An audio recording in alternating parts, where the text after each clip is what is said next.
All right, so now we're going to add a new model. So we're going to download and install the model inside of Unity. And as you can see here, I went back to TurboSquid and located a free asset, which is an abandoned bar. So make sure you locate the same one as mine or try to locate a different one.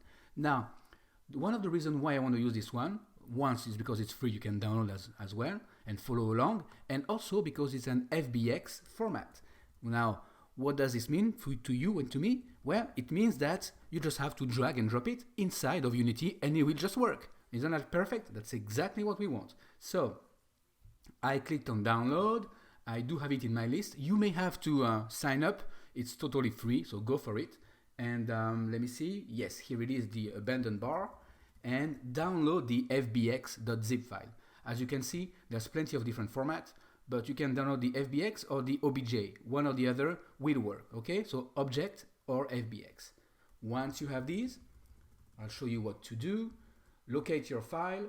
Mine's inside of my download folder. Here it is, FBX, that's the one.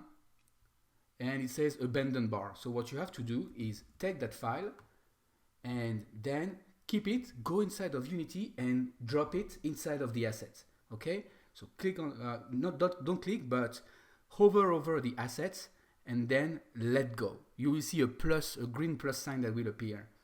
Okay, all right. I'm not gonna do it because I just did it earlier. Why? Because it takes about 2 minutes for it to load. So I don't want to take more of your time already. So here it is. Now my next step is to add it to the scene.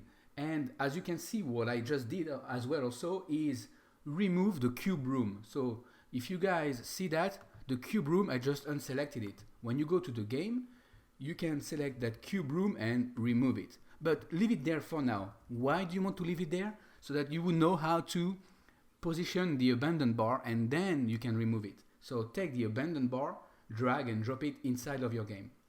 Now, we see it, but we see some kind of a red wall. So we want to modify that. But before we do so, let's modify the scale to, let's say, 2.5.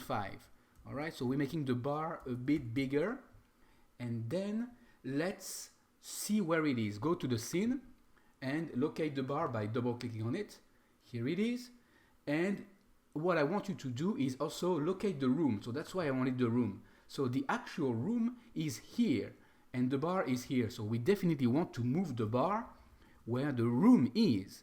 Okay, the cube room is here and the bar is here. So we want to slide it this way. All right, so let's do this. Let's select the bar and let's move it in the right direction, which here is the red one. Here we go, and that looks about right.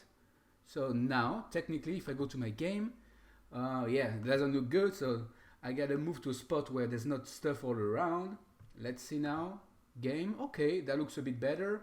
Now, what I'm going to do is remove the actual cube room. So I select the cube room and just unselect it.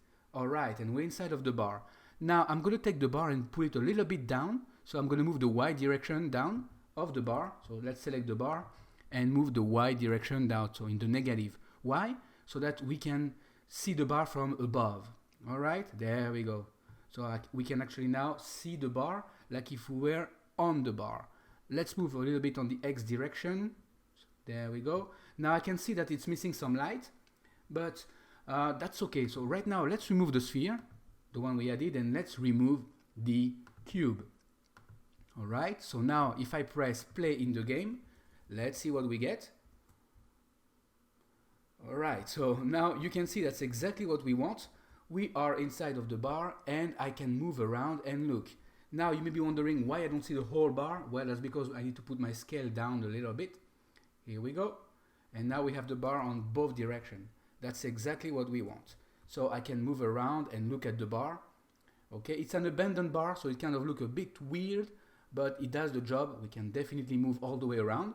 And as you can see, I didn't have to create anything. I just went on and downloaded the free environments and added that.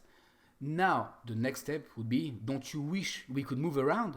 Well, we want to do that as well, but we need to add some lighting first. Okay, so I trust you that you know how to add some lighting, right? Let me show you really quickly, but you definitely will have to work on that.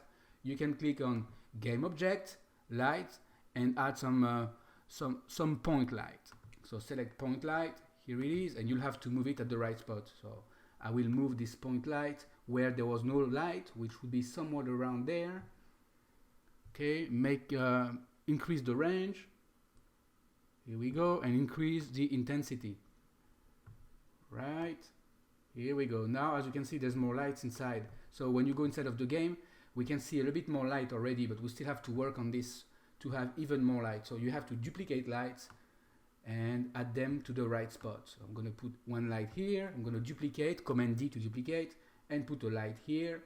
All right, so now if I go to the game, as you can see, it's all lit up here now. All right, so make sure you add lightings where you need. Cool.